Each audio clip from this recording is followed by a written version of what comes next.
Okay, so I'm doing this podcast this morning, and unfortunately I didn't get it published until a little bit later, but there wasn't anything time sensitive on it, so it doesn't really matter.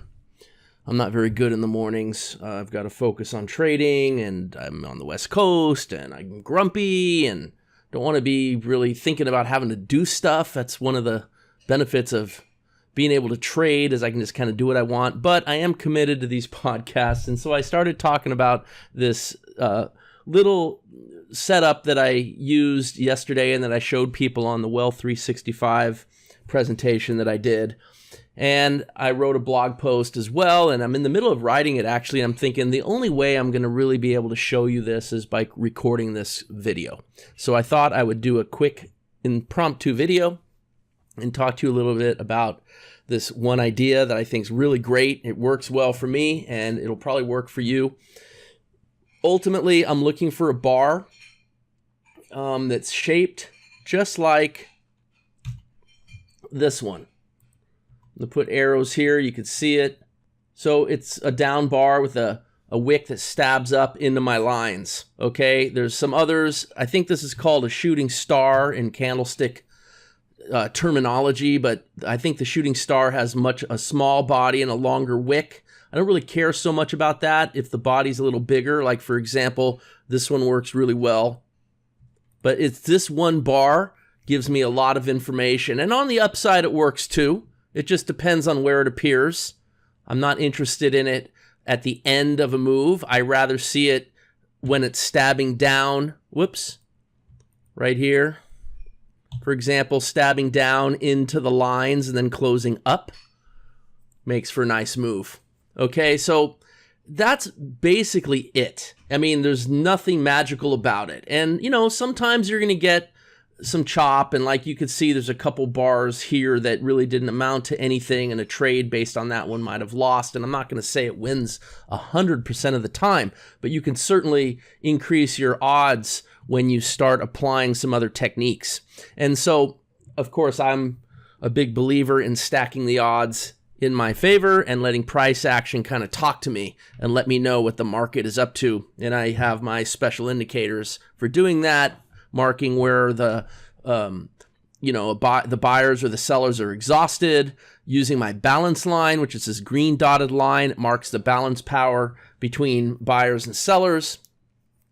And then, of course, price action itself. And then I'll even use my histogram under here, which I know is a really bizarre looking thing, but it does a great job of telling me when the market's overbought or oversold. So when the pink stabs up above the yellow line, for example, that's telling me that the market is overbought. And looking for a short might be a good idea. Okay, of course, in a strong trend, the market could be overbought and keep going up and up and up. So it's only one piece of the puzzle. Anyway, I explain this more with the Spotlight Power Trader, and anyone who gets involved with that's going to learn all about this really interesting and effective histogram. Okay, so let's just get that out of the way because it's not really playing a part in this particular setup. So here I am getting ready for my Wealth 365 presentation, and I'm watching the markets, and I'm like, man, I sure would love to take a trade. I actually just thought about explaining this as part of my presentation. It wasn't what I had originally planned, but I wanted to give everybody something actionable. I wanted to give everybody something that they could actually start using and practicing. So when this little consolidation started here, and I've got a nice action move down, and this plays into my other theory that you have action, reaction into my lines. It's about 1 to 2/3 of the action. Right? You might call that a Fibonacci retracement. I'm just visualizing it. I don't know if it is exactly, but I'm sure if you drew Fibonacci retracement lines, you might end up seeing it right up in here. I don't usually use fib lines because I just can kind of eyeball it, but I'm looking for another action move down that's going to mirror the first action. So that's a concept I'm always looking for. I also saw another concept that I always like, and that was a breakout above resistance with a move up with no follow through, and then instead a strong move down. So I'm thinking, okay, the market couldn't go higher. Now it's pushing lower with energy, and it's reacting right up into my lines. So a short trade is what I'm interested in. I'm not really interested in a long trade. And so then I see the bar that I like, which is this, you could see it right here. And I'm thinking, okay, I could short off of this bar. Usually I would go a couple ticks below and then the price would have to push through. But I went a little bit further down and wanted to get below this level here because the price had already shown me support right here, you see? So I put my entry right below it. And as it turns out, the balance line pushed up and the entry ended up below the balance line too, which is always a good thing. And that's where I got short. And as far as drawing and figuring out my target, I could visually see this action move, and I'm hoping to get a nice big move down. But just to let you know how I do this, I put my stop right above, because if I'm wrong, I'm going to get out with a small loss. I'm fine with that. And I also used the fib line retracement tool. Now, this is ironic because I was just talking about fib line retracements, and I'm not using this as a retracement. I'm using this to project my own targets. I've reprogrammed it. I also showed this inside of the Wealth 365 presentation, and maybe I'll do another video and show you how I did this. But let's just say that I use it now to project targets. And when I draw from high to low, it projects me some targets that are going to be, you know, if I go to the second target or the third or the fourth, I'm going to have favorable risk-reward, a favorable risk-reward ratio on this trade. Okay, so that's kind of what I did. Now remember, I'm usually getting short a couple ticks below the bar here, and then you could really see the favorable risk-reward ratio, but I made a little adjustment because I wanted it to push through this support. So I paid a little extra in my potential for a little insurance in case it couldn't push through and went up. I would have stayed flat. All right, so that's the trade. Now, you can see that it did exactly what I thought. You could have got in on this one too. This is another beautiful example. All these are great examples of the kind of setup bars. So you see multiple bars all stabbing up into the lines with it being rejected. That's a sign of weakness and that there's going to be a good chance of capitulation down. That's exactly what happened. So that's basically the trade I took. And look at that. Remember I said action, reaction, subsequent action tends to mirror the first action, and you can kind of visually see that it does. And that's that whole idea that the immediate past predicts the immediate future. So this was the immediate past was here, and the immediate future is what came after. And I used all these visual cues to line up a really nice trade for myself. Now, if I turn on the Spotlight Power Trader, you'll see how it handled this exact same setup.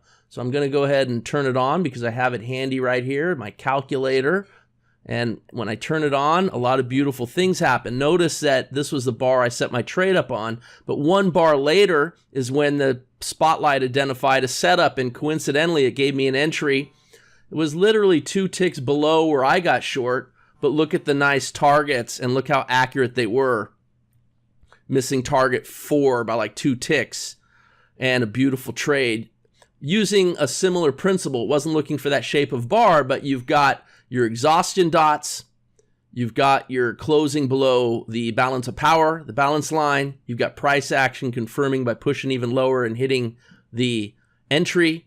And this is all to play off of that 50 moving average down, and a beautiful Spotlight Power Trader trade as well. So when I placed my trade and then saw the Spotlight trade happen 1 bar later, I just pushed my targets lower.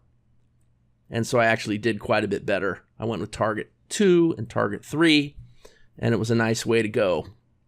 And then right when it stopped out was literally a moment before my presentation started with Wealth 365, and I had hoped to show this as a live trade, but you know what? I'll take the win regardless. So that's it. I know this video went a little longer than I thought, but I thought you guys would enjoy it, and we'll look for more setups that are similar with this concept in the just going forward. So stay tuned. Hope you enjoyed this. See you next time. This is TJ with NetPicks Trading and the Backpack Trader. Because let's remember, if you got a backpack and you've got a laptop, all you need is a good internet connection, and you can trade from anywhere and enjoy the kind of freedom and the kind of lifestyle that you want to enjoy. And that's the whole point of trading in the first place. That's my whole philosophy.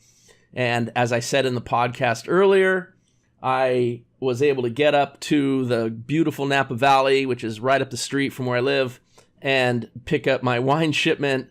And perhaps I'll post a picture or two on the blog to show you the view, the incredible, amazing view. Everything's green up here and gorgeous because of all the rains we've had. And it's just a glorious time to be up here in the Napa Valley. All right, everyone, have a great weekend. This is TJ, and I'll talk to you next time.